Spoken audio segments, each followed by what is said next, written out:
action.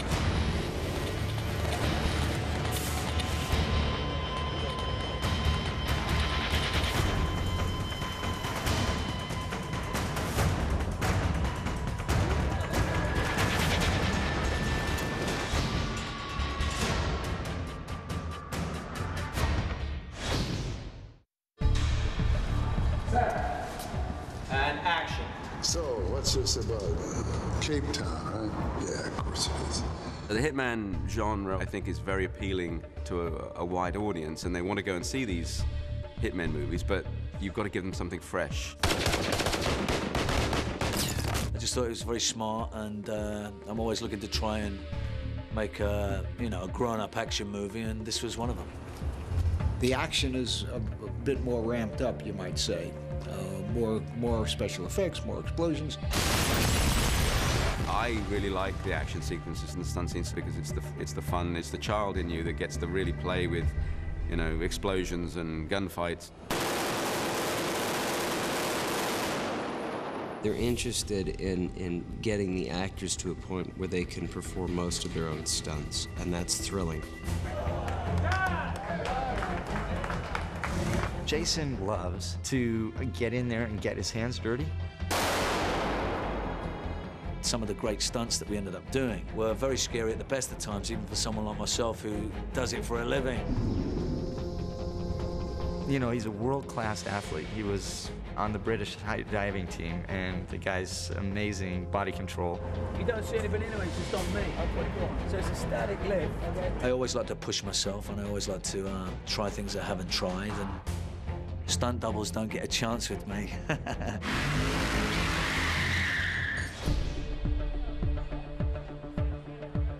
We did this jump off the World Trade Center here, which is a 33-story building. So 330 feet, basically, is what you're looking at. I knew Jason had a very good head for heights, and he was, you know, was a high diver at one point, and so I knew he had no fear of heights. 3, 2, 1, drop!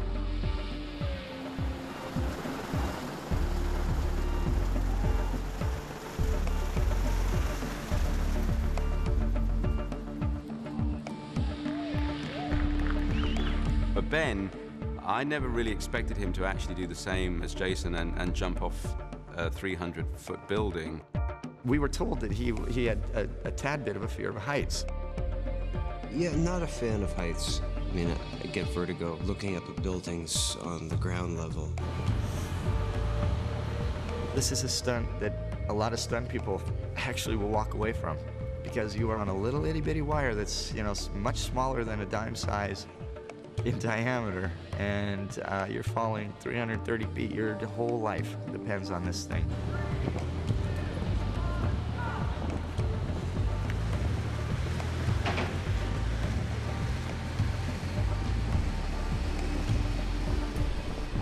You know, he strapped himself in and did it, which was, you know, it wasn't even necessary. We had a double for him. I was very impressed by that because 300 feet up in the air with a, you know, one little wire, 2 wires attached to your hips is, you know, it's very nerve-wracking. And it certainly helped the film because I could have a camera flying down with him, and it's really Ben Foster dropping 35 stories.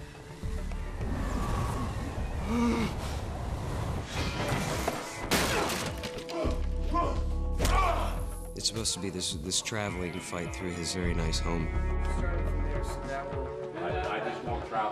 We rehearsed him for this big fight. He was the guy that, you know, was first to the gym, last to leave. But I banged up my shoulder doing a really unimpressive stunt. My right shoulder. And we had to learn how to do the fight left-handed that day. This arm is kind of disabled. I'm just hopped up on painkillers so I could even just stand.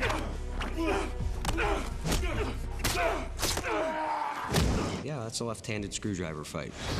Okay, everybody set? 3, 2, 1, go!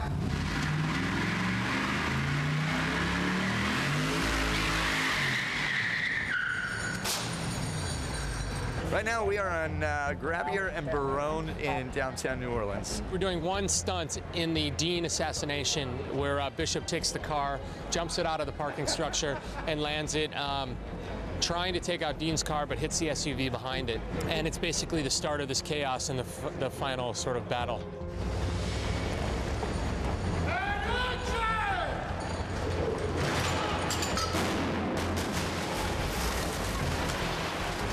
So the guy that does the T-bone is our star, Jason Statham. And then we go and we find him jumping in a dump truck. Yeah, I've been very lucky in all the years to have some experience with a lot of cool sort of stunt drivers. The other one was an automatic. They fucking love switching these out, don't they, this far? You know, a lot of the stuff that they teach you doesn't allow you to do these kind of things in a garbage truck.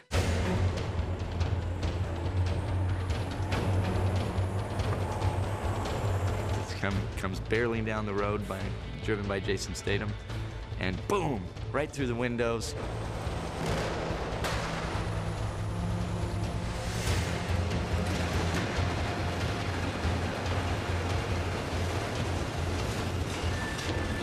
We dump him, you know, very unceremoniously onto the street.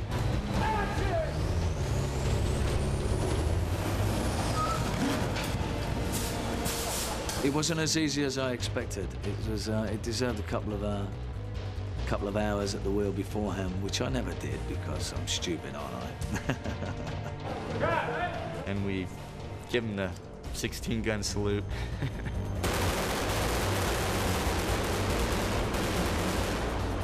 The Dean assassination. It's spectacle, it's fun, and so that's the most fun to me. And we put it together like a big jigsaw puzzle, day by day.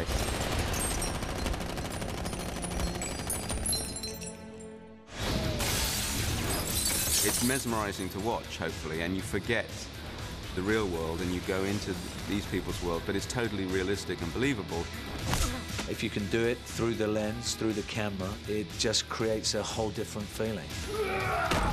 Having a lot of fun, man. It's boys with guns out in the city, you know, doing bad things to bad people. And if you can give them, you know, an hour and a half of complete escapism, then that's what I like about the movies.